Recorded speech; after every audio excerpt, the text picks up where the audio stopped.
Happy New Year. How's it going so far, friend? For what it's worth, I hope you're having a great start to the new year.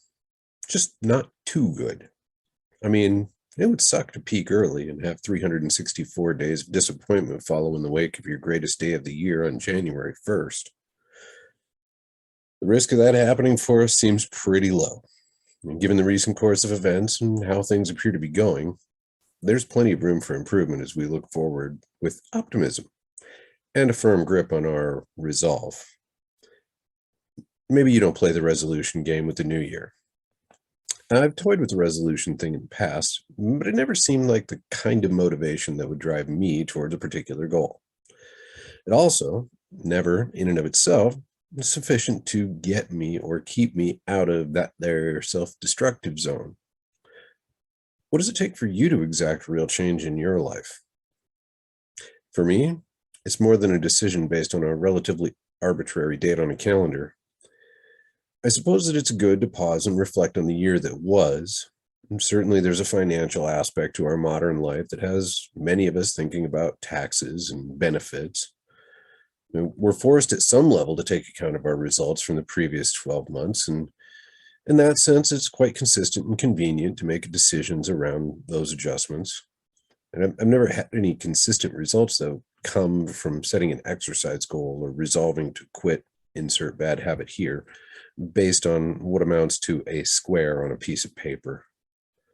On the contrary, when I have made significant changes with lasting results, it's generally been a decision built on a solid foundation of pain and or desire, usually both. Frequently, it's a desire for freedom and autonomy, whether that's breaking free of addiction or creating other circumstances which further extend the range of my choices. C. Northcote Parkinson. Don't know anything about him except that he's credited with saying, "A luxury once experienced becomes a necessity." Not the first time I've heard that, and it seems like it makes sense. We could debate what a luxury is to the point that the word loses all meaning if we want. And some of you may believe that art is a luxury. Others among us may believe that art is a necessity. Who's to say which view is correct? Not for me to judge, but I'd have you consider the value of a paintbrush to a person dying of thirst in the desert. The point is that most of this is relative. The fact that I've had the opportunity to enjoy some things most would consider luxuries doesn't make every one of them a necessity for me in the way that we view the foundation or the hierarchy of needs, for example. A few flights on a private jet 5 years ago doesn't make that mode of travel necessary to my survival in the way of food, water, shelter, etc.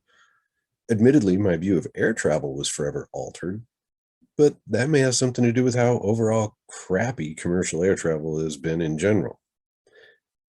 Most of us want more of something, even if it's nothing. And you're on the quest for nirvana, for example. Could be as simple as control over our own lives and circumstances. And it can be painful to realize that some of those things are and always will be beyond our control. I guess I prefer to make my resolutions each day and for the period at hand in pursuit of the overall goals or objectives or challenges that I accept. Not too much disappointment and a fair amount of satisfaction from the accomplishment. I find if I peaked early, well, there's always tomorrow, and that is peak 2022. You've got my take. What say you?